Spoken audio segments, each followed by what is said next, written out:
Next तो शुरुआत करते हैं आज के इस वीडियो को। स्वागत करता हूं हम सभी का इस चैनल पे। तो वीडियो की शुरुआत करते हैं, कवर करेंगे सबसे पहले बाजार की एक्टिविटी, साथ साथ कुछ इंपॉर्टेंट न्यूज़ भी है एंड आगे की रणनीति। तो बात करते हैं सबसे पहले निफ्टी 50, जो कि आज के दिन का परफॉर्मेंस अगर हम ऑब्जर्व करें तो क्लोजिंग के टाइम पे 24,290 के करीब जो है बाजार क्लोज हुआ है, जिसमें सबसे इंपॉर्टेंट पैटर्न क्या है, इसकी शुरुआत जो कि अगर देखें तो गैप डाउन ही है। उसके बाद प्रेशर भी लगातार बना था। फर्स्ट हाफ की अगर बात करें तो यहाँ पे सिचुएशन थोड़ी सी चेंज थी। इन बिटवीन अगर देखें तो सेकंड हाफ में थोड़ी बहुत रिकवरी, लेकिन लास्ट मोमेंट में अगर हम मार्केट के क्लोजिंग के 10 से 15 मिनट पहले की अगर बात करें तो यहाँ पे फिर से एक फॉल देखने को मिला। तो ओवरऑल सिचुएशंस को अगर हम कवर करें तो आज की इनकी गिरावट जो रही है वो ऑलमोस्ट लगभग 78 पॉइंट्स की रही है इन टोटल। इसी के साथ अगर हम कुछ इंपॉर्टेंट सेगमेंट वाइज चीज़ों को अगर देखें तो सबसे बड़ा कंसर्न पॉइंट है आज के दिन आईटी सेक्टर। तो आईटी सेक्टर की तरफ से आज के दिन प्रेशर बना रहा, जिसकी वजह से आईटी सेक्टर्स में गिरावट रही। और गिरावट की अगर बात करें तो कोई छोटे मोटे स्टॉक्स में गिरावट नहीं है, आईटी सेक्टर्स के बड़े स्टॉक्स में भी आपको आज के दिन गिरावट देखने को मिली है। और जैसा कि हम देख सकते हैं यहाँ पे आईटी सेक्टर्स में थे स्टॉक्स की अगर बात करें, कोफोर्ज लगभग 1% गिरावट के साथ, इसके साथ एसएल टेक्नोलॉजी की बात करें तो लगभग 2.5% की गिरावट यहाँ पे भी है। तो ओवरऑल सिचुएशन अगर देखें तो यहाँ पे आपको गिरावट आईटी सेक्टर में ज़्यादा देखने को मिलेगी। इन्फोसिस की बात करें तो यहाँ पे भी लगभग ऑलमोस्ट 2.5% के आसपास की गिरावट।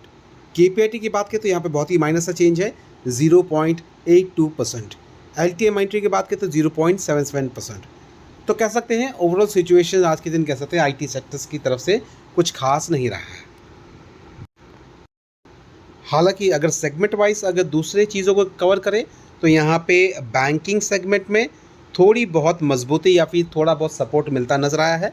इसके साथ अगर देखें तो बाकी के जो फाइनेंशियल्स है, जैसे कि पीएसयू स्टॉक्स की बात कर ले या फिर अगर हम एनबीएफसी सेक्टर्स की अगर बात करें तो यहाँ पर भी थोड़ा बहुत सपोर्ट बाजार को मिला है।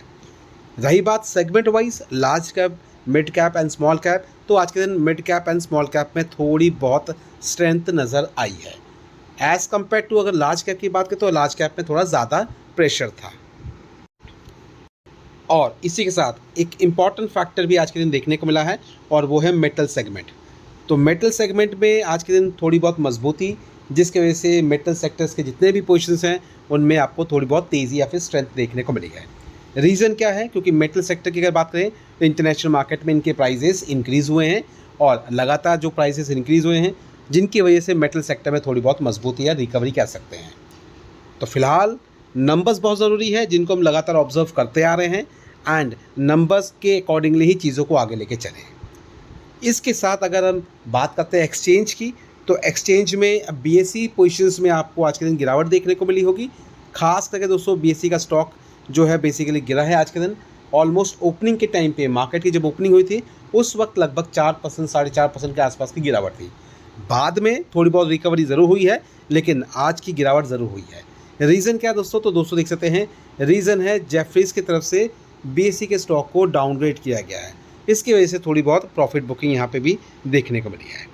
तो यहाँ पे मिक्स रिएक्शन देखने को मिला है, हर एक सेगमेंट वाइज, हर एक सेक्टर वाइज। तो इस तरीके की एक्टिविटी आज पूरे इंटायर मार्केट में नजर आई है, इक्विटी मार्केट जो कि इंडियन मार्केट को रिप्रेजेंट करती है। इसके साथ दोस्तों अगर हम बात करते हैं रिन्यूएबल सेक्टर के बारे में, तो रिन्यूएबल सेक्टर की तरफ से थोड़ा बहुत सपोर्ट ज़रूर मिला है। रीज़न बिंग है दोस्तों, लास्ट अगर देखिए 15 अगस्त को जो प्रधानमंत्री मोदी जी के द्वारा जो स्पीच दी गई थी उसमें पावर सेक्टर, रिन्यूएबल सेक्टर को भी कवर किया गया था, जिसके वजह से थोड़ा बहुत सपोर्ट आज के दिन बाजार को मिला है। लेकिन अभी अगर बात करें तो स्काई रॉकेट जैसे कोई भी स्टॉक्स नहीं बनेंगे, लेकिन धीमे धीमे थोड़ा बहुत चेंज नज़र आएगा। वो भी चीज़ों को समझकर आपको चलना पड़ेगा, इसलिए किसी भी तरीके से ब्लाइंड मतलब वे में आपको किसी भी तरीके के स्टॉक्स को पिक नहीं करना है। तो ध्यान रखें, स्टडी बहुत इंपॉर्टेंट है, स्टडी के बेसिस पर ही आगे चीज़ों को सिलेक्ट करें।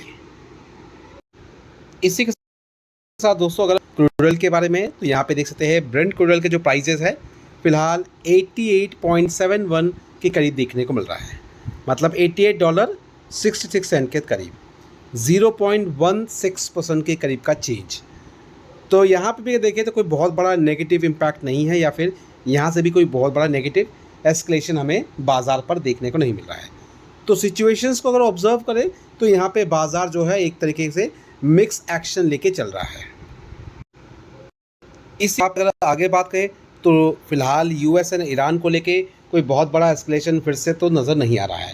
जो भी चीज़ें हैं इन बिटवीन छोटी मोटी स्टेटमेंट के माध्यम से हमें बाज़ार पे देखने को मिल रही है, चाहे वो सीज़ फायरिंग को लेके हो या फिर पीस डील की बात को लेके हो या फिर ट्रम्प की तरफ से कोई छोटी मोटी धमकी कह सकते हैं न्यूक्लियर डील को लेकर।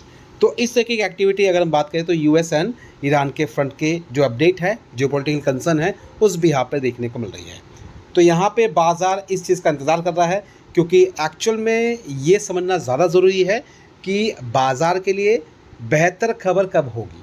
तो बेहतर खबर तभी हो पाएगी जब चीज़ें यहाँ पे स्ट्रीमलाइन होंगी कन्फर्मेशन के साथ। और अभी तक जो चीज़ें हमें दिख रही है वो एक तरीके से कह सकते हैं बेसिकली हाँ में भी है और ना में भी है। मतलब कोई कंफर्म्ड रोड मैप यहाँ पे बाज़ार में इस जियोपॉलिटिकल टेंशन के एंड का नज़र नहीं आ रहा है। इस वजह से बाज़ार पूरी तरीके से खुल के नहीं चल रहा है। अब इसके साथ अगर दूसरे फ्रंट पे अगर हम बात करते हैं यूएस मार्केट के बारे में, तो फ्यूचर इंडेक्स के हिसाब से अभी तो समझ में यही आता है कि लगभग 119 पॉइंट की अभी फ़िलहाल तो गिरावट है। तो बाज़ार अभी सस्टेन कर रहा है। देखते हैं बाज़ार की ओपनिंग किस प्रकार होती है। जो भी चीज़ें होगी आने वाले नेक्स्ट वीडियो में इसको सारी चीज़ें हम कवर करेंगे। तो थोड़ा सा इंतज़ार कर लें एंड आगे बढ़ते हैं, कुछ और पॉइंट्स को कवर करते हैं।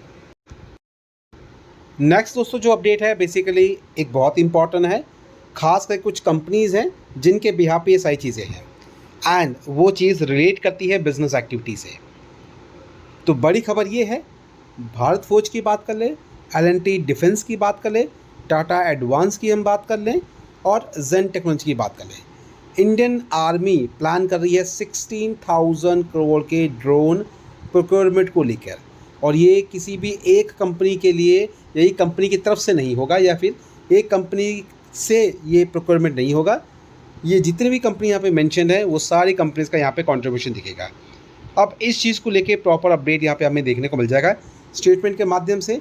The Indian army plan to procure drone worth 16,000 crores over the next 2 years with surveillance and attack drone across short। ये सारी चीज़ें short, medium and long range category wise के रूप में रहेंगी। इसी के साथ दोस्तों यहाँ पे और भी जो छोटी कंपनी है इस सेगमेंट में जो काम करती है, जैसे कि अगर हम बात कर लें नाइब लिमिटेड की, ये भी इस चीज़ में शामिल रहेगी, बिकॉज काफ़ी हद तक कुछ कंपोनेंट जो है वो ये कंपनी भी प्रोवाइड करती है। तो इस बिहाफ पे आने वाले समय में या फिर आने वाले सेशंस में ड्रोन सेगमेंट से रिलेटेड करते हुए जितने भी स्टॉक्स हैं उन पे चीज़ें हाईलाइटेड रहेंगी, चाहे वो जेन टेक्नोलॉजी हो, चाहे वो आइडिया फोर्ज हो, चाहे वो भारत फोर्ज हो। तो ये सारे चीज़ों पे आपको नज़र रखनी है, नंबर वाइज भी चीज़ों को ऑब्जर्व करना है कि कंपनी चीज़ें आने वाले नेक्स्ट क्वार्टर में कैसे प्रेजेंट करती है। तो आज के दिन छोटा मोटा इम्पैक्ट ज़रूर पड़ा था, वो बहुत बड़ा मेजर नहीं था, लेकिन हाँ आने वाले समय में ये चीज़ें और ज़्यादा अच्छे नोट्स पे इम्पैक्टेड रहेंगी। अब दोस्तों ये सारी बातें हो गई यहाँ पे बिजनेस एक्टिविटी के हिसाब से अलग अलग सेगमेंट वाइज, मगर एक सेगमेंट को तो हम बिल्कुल ही भूल गए हैं, इग्नोर कर चुके हैं, लेकिन इसको हमें इग्नोर नहीं करना है, और वो पर्टिकुलर सेगमेंट है, कह सकते हैं ईवी सेगमेंट। ईवी सेगमेंट के अंदर में खास करके जो बसेस के यूनिट्स होते हैं उन पे खास करके ध्यान देना है। जैसे कि देख सकते हैं ओलेक्ट्रा ग्रीन टेक की बात करें, टारगेट है 10,000 यूनिट बसेस का, एंड मैन्युफैक्चरिंग कैपेसिटी के हिसाब से देखें ये आने वाले 2 से 3 साल में ये सारी चीज़ें कंप्लीट होगी। फिलहाल दोस्तों ये सिर्फ किसी एक राज्य की तरफ से नहीं है, अलग अलग राज्य की तरफ से ये सारी चीज़ें प्लान होंगी। Company experts Indian electric buses market reach about 20,000 vehicles annually over the next 3 years। और ये प्लान बेसिकली बिल्डअप इसलिए हो रहा है ताकि ऑल्टरनेट रिसोर्स जो है, चाहे वो गैस की बात कर लें, चाहे हम बात कर लें पेट्रोलियम प्रोडक्ट्स की बात करें, इनकी डिपेंडेंसी जो है वो काफ़ी हद तक कम करना है।